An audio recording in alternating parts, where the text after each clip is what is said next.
Hello and welcome to all of you on homes skills by Mansi. So आपका बहुत बहुत स्वागत है हमारे चैनल पर। तो आज जो भी नया जुड़ा है या फिर अभी तक जो भी हमारे साथ नया जुड़ रहा है, तो उनसे मेरी यही रिक्वेस्ट है कि प्लीज़ आप लाइक, शेयर और सब्सक्राइब ज़रूर किया करें चैनल को। और आज हम स्टार्ट करने जा रहे हैं लेक्चर नंबर 1 और ये न्यू चैप्टर स्टार्ट होने वाला है atoms and molecules, which is one of the most important chapter of chemistry. और ये बेसिक है, ये बेसिक बिल्डअप करेगा आपका केमिस्ट्री का। तो जो बच्चे या जो भी लोग मेरे साथ जुड़ना चाहते हैं, इस चैनल के साथ जुड़ना चाहते हैं, तो मैं चाहती हूँ अभी से ही आप जुड़ें। अभी से ही आप जितना मेरे साथ जुड़ेंगे या जितनी फैमिली बढ़ेगी, बहुत अच्छी बात है, उनको प्रिपरेशन में बहुत हेल्प मिलेगी, ठीक है।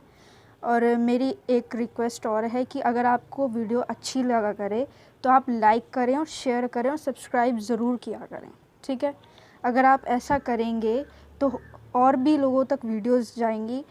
तो मैं चाहूँगी कि ये हेल्प जो मैंने स्टार्ट करी है, मैंने ये सोच के स्टार्ट करा था कि जिनको मतलब दिक्कत होती है या फिर वो बाहर नहीं जा सकते हैं पढ़ने के लिए, तो मैं उनको जितना बेहतरीन से बेहतरीन मटेरियल प्रोवाइड करा सकूं अपनी तरफ से, वो मैं कराऊंगी। तो मेरी सबसे ये रिक्वेस्ट है कि आप मेरा मटेरियल शेयर ज़रूर किया करें ताकि ये और बच्चों तक भी पहुंचे हेल्प, ठीक है। और ये आपका बिल्कुल कर्तव्य बनता है कि आप इसको और तक पहुंचाएं, ठीक है। और दूसरी बात मैं ये कहना चाहूँगी, जो अभी तक नहीं जुड़ा है मेरे साथ वो जुड़ जाओ, क्योंकि आगे आने वाली वीडियोस बहुत इंपॉर्टेंट होने वाली है। और मेन जो केमिस्ट्री वाले स्टूडेंट्स रहेंगे उनके लिए तो बहुत ही ज़्यादा इंपॉर्टेंट होने वाले हैं आगे वाली वीडियोस। और उसमें मैं मटेरियल मतलब इससे भी और ज़्यादा अच्छा करके देने वाली हूँ। तो इसलिए मैं कह रही हूँ, और मैंने इसको बेसिक से क्यों स्टार्ट करा, ताकि जैसे कि किसी बच्चों को पता नहीं होता है कि एलिमेंट्स क्या होता है, कंपाउंड्स क्या होता है या सॉल्ट्स क्या होते हैं, तो इन सब के बारे में छोटी छोटी डेफिनेशंस के बारे में जानकारी हो जाए अच्छी तरीके से। तो इसलिए मैंने बेसिक से स्टार्ट करना की सोचा था, वरना तो मैं 11 से स्टार्ट करने वाली थी। लेकिन मेरा यही मानना है कि आप बिल्कुल बेसिक से लेके एंड तक बिल्कुल अच्छी तरीके से सारी जानकारी लो, ठीक है। और रिवीजन ज़रूर किया करो और वो टेस्ट ज़रूर दिया करो, ठीक है। टेस्ट आप दोगे, रिवीजन करोगे, तो ऐसा हो ही नहीं सकता कि आपके मार्क्स अच्छे ना आए, ठीक है। आप मेरे साथ जिस तरीके से चलोगे, मैं अपनी तरफ से पूरी कोशिश करूँगी कि आपको अच्छे से अच्छी हेल्प दे सकूँ, ठीक है। हम वीडियो स्टार्ट करते हैं एटम्स एंड मॉलिक्यूल्स। और फिर से वही रिक्वेस्ट रहेगी, शेयर ज़रूर करें, कमेंट्स ज़रूर करें, ताकि मुझे आपकी प्रॉब्लम्स का पता लगे कि कहाँ कहाँ पर मुझे और अच्छी तरीके से पढ़ाना चाहिए, ठीक है। आई होप आप सब बहुत अच्छे से समझ रहे हैं मेरी बात को। तो प्लीज़ शेयर करें और कमेंट ज़रूर करें अपनी प्रॉब्लम्स को, और टेस्ट दें और 3 टाइम्स रिवीजन ज़रूर करें, ठीक है। हम स्टार्ट करते हैं। Let's start the video. अब हम स्टार्ट करने जा रहे हैं एटम्स एंड मॉलिक्यूल्स। और एटम्स और मॉलिक्यूल्स को स्टार्ट करने से पहले मैं आपको बता दूं कि मैंने already matter in our surroundings complete chapter डाल दिया है विद टेस्ट। सेकंड चैप्टर डाल दिया है is matter around us pure, ठीक है, वो भी कंप्लीट विद टेस्ट डाल दिया है। आपको उसको रिवाइज़ करना है अच्छे से, क्योंकि उसकी टर्म्स इस्तेमाल होने वाली है यहाँ पे, ठीक है। जैसे कि मैटर अभी आपको सामने नज़र ही आ रहा है, फर्स्ट चैप्टर का है, ठीक है। अब हम पढ़ना शुरू कर रहे हैं। जैसे इसमें एलिमेंट्स और कंपाउंड्स वगैरह भी इस्तेमाल होंगे, तो इसीलिए कह रही हूँ उसको पहले रिवीजन कर लेना, तब यहाँ पर पहुँचना। और इस चैप्टर में बहुत मज़ा आने वाला है, तो बहुत अच्छे से पढ़ना इसको, क्योंकि ये बहुत ही बढ़िया चैप्टर है और ये आपका आगे तक काम आएगा। अगर अभी से बेसिक स्ट्रॉन्ग करोगे तो बहुत ही अच्छी बात होगी। चलो अब हम स्टार्ट करते हैं बिना देर किए। तो देखो, फर्स्ट पॉइंट हम पढ़ते हैं। तो इंट्रोडक्शन में हमारा पहला पॉइंट ये है कि हमारे पास जितने भी मैटर हैं वो छोटे छोटे पार्टिकल्स से मिलकर बनते हैं, एटम्स और मॉलिक्यूल से। मैटर सबको पता होना चाहिए क्या है, यानी कि जिसका खुद का मास और कुछ ना कुछ स्पेस ऑक्यूपाई कर रहा हो। तो वो चीज़ें क्या होती हैं, यानी कि जितने भी मैटर होते हैं वो स्मॉल पार्टिकल्स से मिलकर बनते हैं, और उन पार्टिकल्स को हम क्या बोलते हैं, एटम्स और मॉलिक्यूल्स, ठीक है। अब अलग अलग तरीके के एटम्स और मॉलिक्यूल्स की अलग अलग प्रॉपर्टीज़ होती हैं और उनकी अलग अलग प्रॉपर्टीज़ होने की वजह से ही अलग अलग तरीके का मैटर फॉर्म होता है और उन मैटर्स की भी डिफरेंट प्रॉपर्टीज़ पाई जाती हैं। ठीक है, अब हम डिस्क्राइब करने जा रहे हैं लॉ ऑफ केमिकल कॉम्बिनेशन। आपने थंबनेल में पहले ही पढ़ लिया होगा कि केमिकल कॉम्बिनेशन क्या है, मैंने क्वेश्चन भी यही डाला था। तो केमिकल कॉम्बिनेशन क्या होता है, जैसे कि सपोज़ हमारे पास ए है, कोई एलिमेंट ए है और दूसरा एलिमेंट है बी और वो बना रहा है ए बी, ये कंपाउंड का फॉर्मेशन कर रहा है। सपोज़ ये कंपाउंड का फॉर्मेशन कर रहा है, तो ये क्या कर रहा है, केमिकल कॉम्बिनेशन कर रहा है। और इस केमिकल कॉम्बिनेशन में कुछ ना कुछ अमाउंट यूज़ हुआ है बाय मास, इसका भी कुछ ना कुछ अमाउंट यूज़ हुआ होगा और इसका भी कुछ ना कुछ फिक्स अमाउंट यूज़ हुआ होगा। अब इनके फिक्स अमाउंट पर ही कंबाइन करने पर ये प्रोडक्ट बनेगा। इसी चीज़ को हम पढ़ने वाले हैं और इसी चीज़ के लिए ये लॉज का फॉर्मेशन हुआ है कि कौन सा कितने में कंबाइन करके क्या चीज़ बनाएगा और वो परफेक्ट चीज़ किस अमाउंट में बनेगी। यानी कि ऐसा थोड़ा है कि अगर कोई चीज़ हमें वाटर बनाना है तो हमने कितना भी हाइड्रोजन ले लिया और कितना भी ऑक्सीजन ले लिया। मेरा कहने का मतलब ये है कि हमें एक फ़िक्स अमाउंट चाहिए होगा यहाँ पर हाइड्रोजन का भी, दैट इज़ 1:8 होता है। यानी कि 1 ग्राम अगर हमने हाइड्रोजन गैस लिया तो 8 ग्राम आपका ऑक्सीजन होना चाहिए। तो ये फ़िक्स अमाउंट होगा तभी आपके पास क्या फॉर्म होगा, वाटर का फॉर्मेशन होगा। ठीक है, खिचड़ी हो गई। चलो खैर आगे चलते हैं। तो लॉ ऑफ केमिकल कॉम्बिनेशन हमें क्या बतलाता है, ये हमें एक आइडिया देगा इस तरीके से कि एटम जो है वो मैटर की सबसे स्मॉलेस्ट पार्टिकल है। ठीक है, लॉ ऑफ केमिकल कॉम्बिनेशन में सबसे पहला लॉ आता है आपका लॉ ऑफ कंजर्वेशन ऑफ मास, फिर कांस्टेंट प्रोपोर्शन, मल्टीपल प्रोपोर्शन और 2 लॉज और भी होते हैं। लेकिन अभी आपको इसमें से भी सिर्फ फर्स्ट और सेकंड लॉ ही पढ़ना है। ठीक है, मज़ा आ गया, सिर्फ 2 लॉज पढ़ने हैं। चलो अब नेक्स्ट पढ़ते हैं। अब हम डिस्क्राइब करने वाले हैं law of conservation of mass. तो देखो, अकॉर्डिंग टू दिस लॉ इसमें क्या होता है, मैटर जब हमारे पास कोई भी रिएक्शन हो रही है, सपोज़ कोई रिएक्शन हो रही है A+B गिव्स AB। अब इसके अंदर क्या हो रहा है, ना तो मैटर क्रिएट हो रहा है, इन दोनों के बीच में कोई मैटर अलग से क्रिएट नहीं हो रहा है और ना ही कोई चीज़ डिस्ट्रॉय हो रही है। ना तो मैटर क्रिएट हो रहा है ना ही मैटर डिस्ट्रॉय हो रहा है इन अ केमिकल रिएक्शन। ठीक है, वो कहलाता है लॉ ऑफ कंजर्वेशन ऑफ मास। अगर आप सोच रहे हो कि ये नई चीज़ क्रिएट हो रही है तो ये सिर्फ रीअरेंजमेंट है एटम्स का। एटम्स को किसी तरीके से अरेंजमेंट बन करके आपका ये वाली चीज़ फॉर्मेशन हुई है। ठीक है, नेक्स्ट है the substance which combine together. जो उनसे सब्सटेंस यहाँ पर कंबाइन कर रहे हैं यानी कि ये वाला पोर्शन, इसको तो हम बोलेंगे रिएक्टेंट। और जो रिजल्टेंट देगा यानी कि ए बी जो फॉर्मेशन हो रहा है इसको हम बोलेंगे प्रोडक्ट। ठीक है, इट मीन्स दैट, इसका मतलब क्या है कि केमिकल रिएक्शन के अंदर क्या होता है, ये मेनली आपको ये चीज़ याद रखनी है अब जो मैं बता रही हूँ कि जो टोटल मास ऑफ प्रोडक्ट है वो बराबर होगा टोटल मास ऑफ रिएक्टेंट के।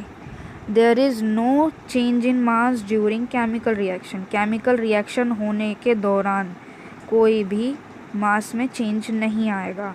सपोज़ जैसे कि एक एग्जांपल लेते हैं, ये आपका कैल्शियम कार्बोनेट है। कैल्शियम कार्बोनेट का फॉर्मूला क्या होता है, किस किसे याद है, सोचो सोचो सोचो। कैल्शियम कार्बोनेट का फॉर्मूला होता है CaCO3। कैल्शियम ऑक्साइड का फॉर्मूला होता है CaO। कार्बन डाइऑक्साइड का CO2। ठीक है, फॉर्मूलाज भी याद रखने चाहिए, मैंने आपको पढ़ा दिए हैं सेकंड चैप्टर में। खैर इसे छोड़ो। कैल्शियम कार्बोनेट को हम हीट करते हैं, हीट करा तो ये कैल्शियम ऑक्साइड में चेंज हुआ, कार्बन डाइऑक्साइड में चेंज हुआ। ठीक है, तो यहाँ पर हमने 100 ग्राम कैल्शियम कार्बोनेट लिया तो वो हीट करने पर 56 ग्राम कैल्शियम ऑक्साइड दे रहा है और कार्बन डाइऑक्साइड दे रहा है 44 ग्राम। अगर हम क्या करते हैं, इन दोनों को ऐड करते हैं, इसको और इसको हम ऐड करते हैं तो 100 ग्राम ही आना चाहिए। यही क्या कहलाता है, यही क्या कहलाता है, conservation of mass. Law of conservation of मास यही है कि यहाँ पर रिएक्टेंट भी और जो प्रोडक्ट है उन दोनों का ही मास बराबर होना चाहिए। ठीक है, अब हम एक क्वेश्चन करते हैं। क्वेश्चन देखो क्या है,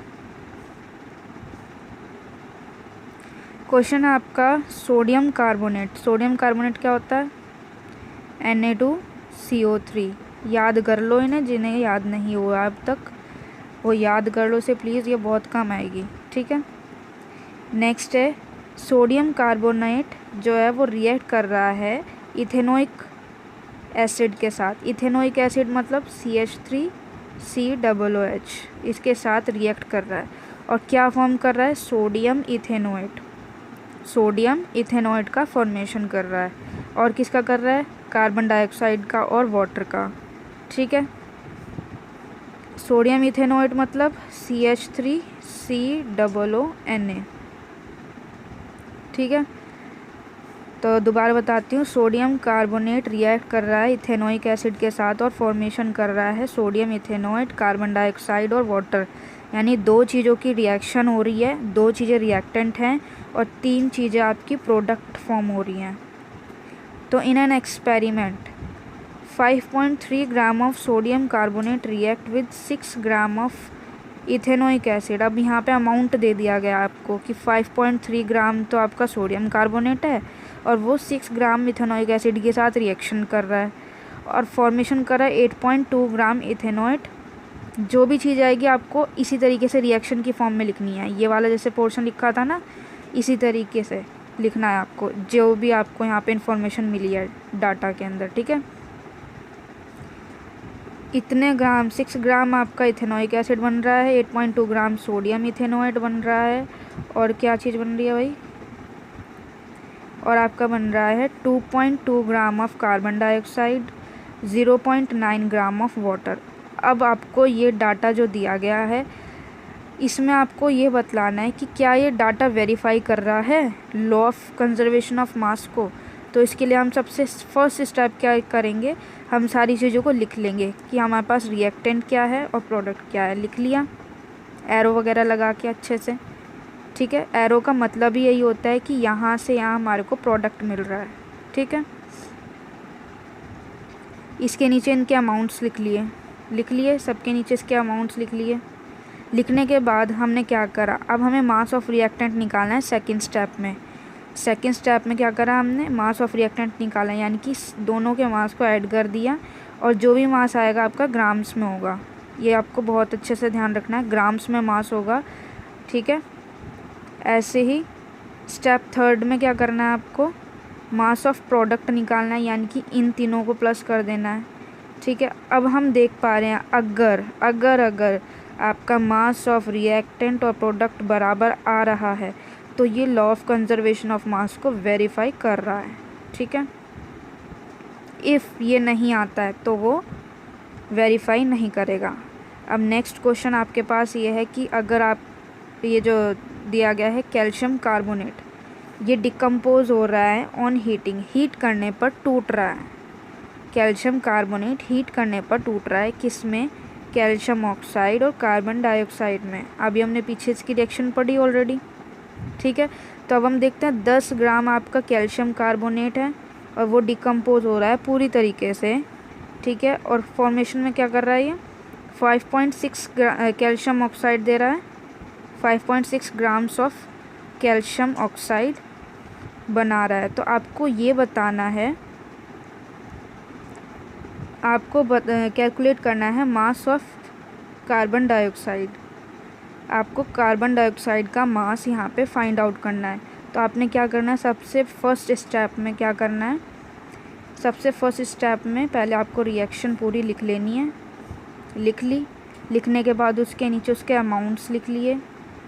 और क्योंकि हमें पता है ये चीज़ क्या कर रही है, ये वेरीफाई करेगी लॉ ऑफ कंजर्वेशन ऑफ मास को, तो अकॉर्डिंग टू दिस लॉ ये बराबर होना चाहिए, मास of reactant mass of product के बराबर होना चाहिए।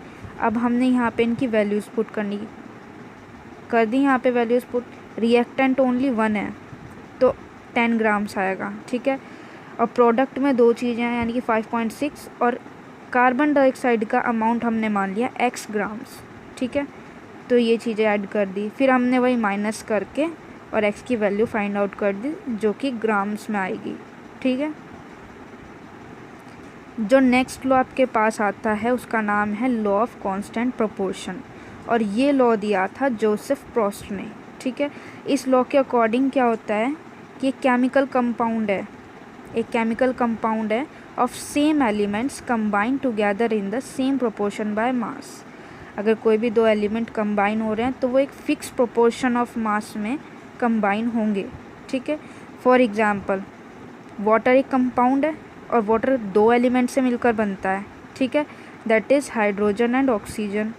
और ये हाइड्रोजन और ऑक्सीजन 1:8 के मास में बाय मास कंबाइन की जाती है, ठीक है, 1:8 बाय मास कंबाइन की जाती है।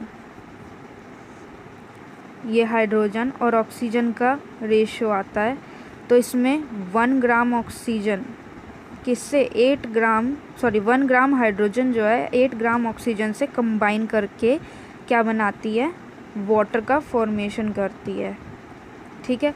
अब बात ये आती है कि क्या ये जो वाटर है, अब हम अगर इसको लेक से लें, सी से लें, तो क्या ये सेम ही रेशियो में कंबाइन मिलेगी? तो आंसर इज़ यस। वाटर आप किसी भी सोर्स से लें, किसी भी सोर्स से, ठीक है, उनका रेशियो हमेशा फिक्स ही रहेगा, ठीक। आगे बात समझ में?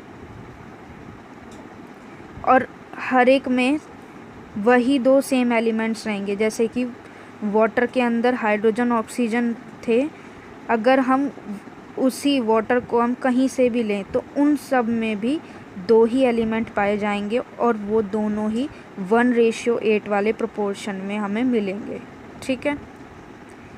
ये बात समझ में आ गई 1:8 वाली,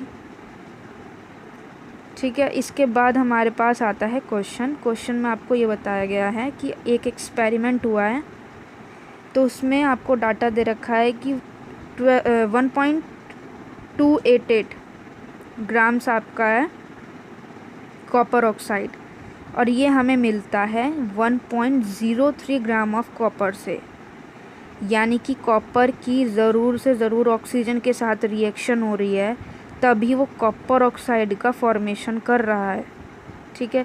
क्योंकि ऑक्सीजन कॉपर ऑक्साइड का मतलब क्या है, CuO, और O कहाँ से आएगा, जब ये ऑक्सीजन के साथ रिएक्शन करेगा तब कॉपर ऑक्साइड का फॉर्मेशन होगा, ठीक है। तो फर्स्ट स्टेप तो यही हो गया। और दूसरा एक्सपेरिमेंट जो करा गया है उसके अंदर दूसरा डाटा है कि अब की बार क्या है कि 3.672 ग्राम कॉपर ऑक्साइड, अब की बार कॉपर ऑक्साइड का रिडक्शन हो रहा है।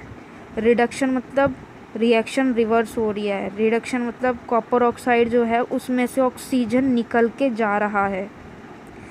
कॉपर में से कॉपर ऑक्साइड है, ये रहा आपका पोर्शन, कॉपर ऑक्साइड है, कॉपर ऑक्साइड में से कॉपर और ऑक्सीजन अलग हो रहा है, ऑक्सीजन का रिडक्शन होना, ठीक है। इसमें से इतने ग्राम कॉपर ऑक्साइड में से रिडक्शन होने के बाद हमारे को ये चीज़ मिलती है, यानी कि इतने ग्राम आपको कॉपर मिलता है। तो आपको शो करना है, show that these figures verify the law of constant proportion. क्या ये फिगर्स जो हमें दी गई हैं वो लॉ ऑफ कांस्टेंट प्रोपोर्शन को वेरीफाई कर रही हैं? तो इसको हम कैसे चेक करेंगे? स्टेप फर्स्ट मैंने आपको बता दिया, ऐसे लिख लेना। स्टेप सेकंड में आपको क्या करना है, सेम उसके नीचे हमें इसके क्या लिख लेना है, मास लिख लेना है। जो भी आपको वेट दे रखा है वो वेट लिख लिया आपने।